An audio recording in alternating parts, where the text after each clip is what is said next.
Welcome back, SethBling here. This is Super Mario Bros. 2. This was the version that was released in Japan. I made a video a couple weeks ago about my speedrun personal best for the American Super Mario Bros. 2. This is a totally different game. This game is the same game engine as the original Super Mario Bros. 1. Only released in Japan, didn't release it in America because it's too hard. That's what the saying goes anyway.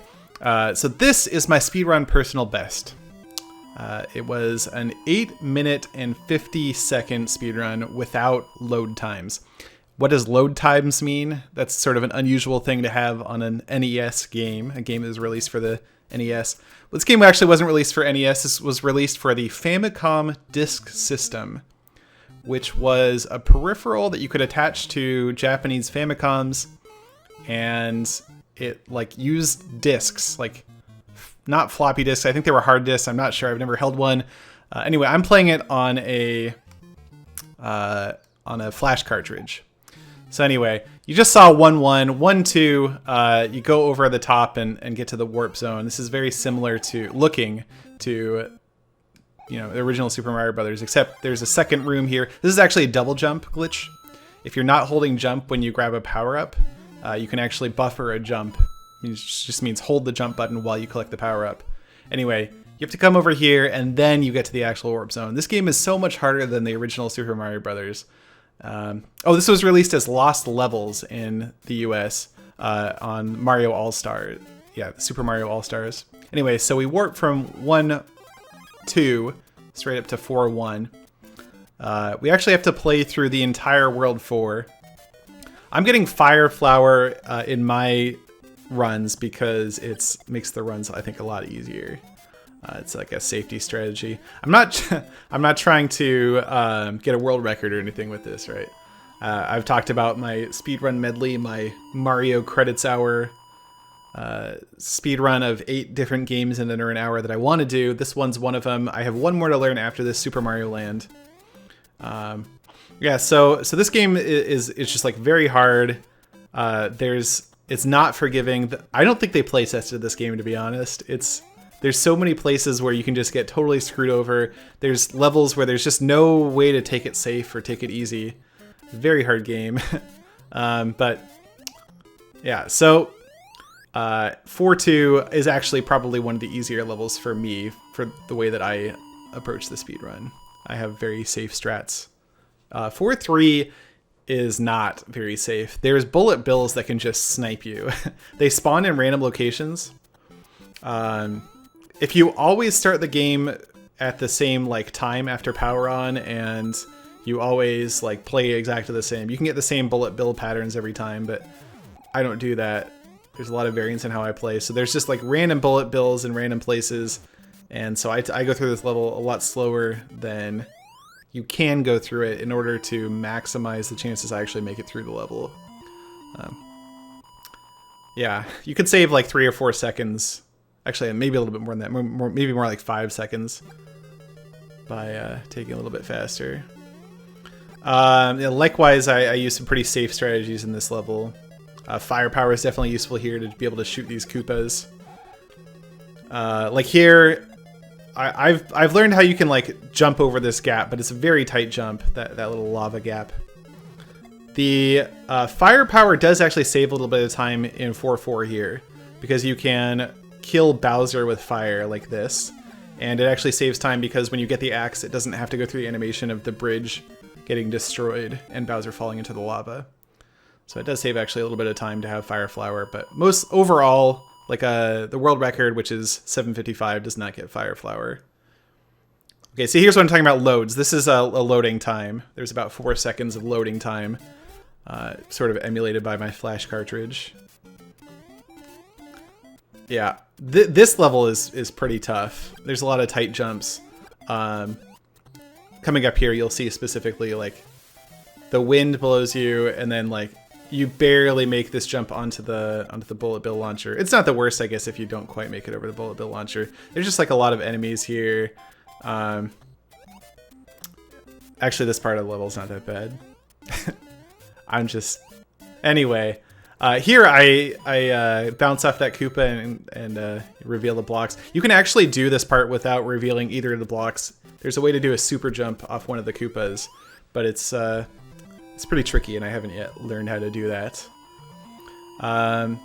So 5-2 is an interesting one. I'm going to be using a pretty big glitch called a pipe clip. It's actually the overall glitch in this specific level is called Devil's Spell.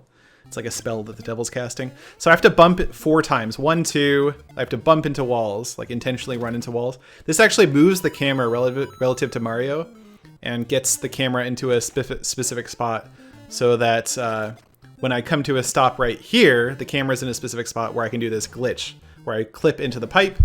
I did it right the first time, I just didn't press down to sort of duck into the pipe. Normally you cannot enter that pipe. But if you're entering it from the wrong side, then you can enter it, and it happens to take you to the warp zone. Normally, in that level, you would just climb a vine to get to that warp zone, that vine is pretty near the pipe that I clipped into. So it doesn't save that much time. Overall, it saves like 8 or 9 seconds to do that over just getting the vine. Mostly there's a pretty long animation when you get the vine, of the vine growing, that you get to save. Like that hammer bro almost got me there. Yeah, this level is really tough.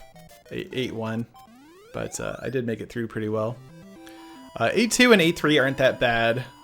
They were tricky to learn, but once you learn how to do it, I think they're not that bad. 8-4, which is the final level of the run, is Bowser's Castle, and it is hard. And you'll see what I mean at the very beginning of 8-4, just the very, very beginning. But yeah, these 2 levels are not too bad. So I only have 1 game left to learn for the Mario Credits Hour. So the Mario Credits Hour is going to be Super Mario Bros. 1, Super Mario Bros. 2 Japan, which is this game that you're watching right now, Super Mario Bros. 2 US, Super Mario Bros. 3, Super Mario Land for Game Boy, Super Mario World, which I've spearrun a lot of, you've probably seen that on my channel, and then Super Mario Land 2, which has a credits warp, and Super Mario World 2 Yoshi's Island, which also has a credits warp. 8 games, 4 of which have credits warp. 4 of them are just like normal speedruns like this game. I saw some comments on my past video that like I was cheating or something, that I was shooting fireballs, but like frame perfect fireballs, because you weren't even seeing the fireballs. I promise I was not cheating. It's just pretty easy to shoot the fireball as you approach an enemy, and the fireball just immediately hits the enemy and kills them. So you don't really get to see the fireball. It's funny when people make comments about, oh, you like went through that piranha plant. Well, the piranha plant hitboxes are really small in this game. Oh, here we go. That jump is so hard, so ridiculously hard. It took me like an hour to even get that jump. Nowadays I can do it most of the time. And then that part right there. All of that first room is extremely hard. And then this room isn't too bad swimming. You can just kind of take it slow. But and then the next room is also pretty hard. Like there's not really a very safe way to get in here. Yeah, it's not easy to learn that. Again, now that I've practiced it a lot, I can do it most of the time, but I actually almost fell into that lava pit there too. But at this point, I had finished most of the difficult parts of this level. This part you can go a lot faster, but I take it slow just for safety.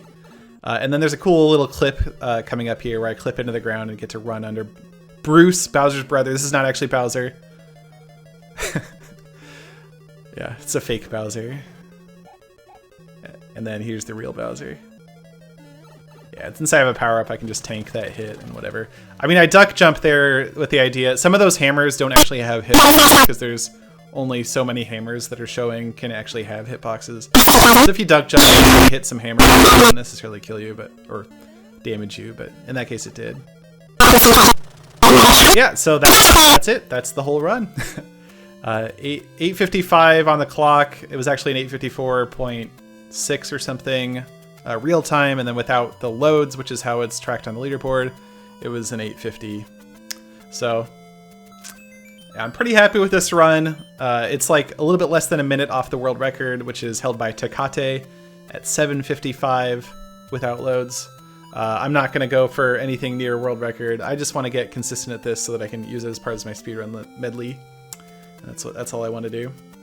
Anyway, This game is hard. It was frustrating at times, but I'm very happy that I was able to get, I was able to get the speedrun time that I got. I'm pretty happy with it. So that's about it. Thanks for watching.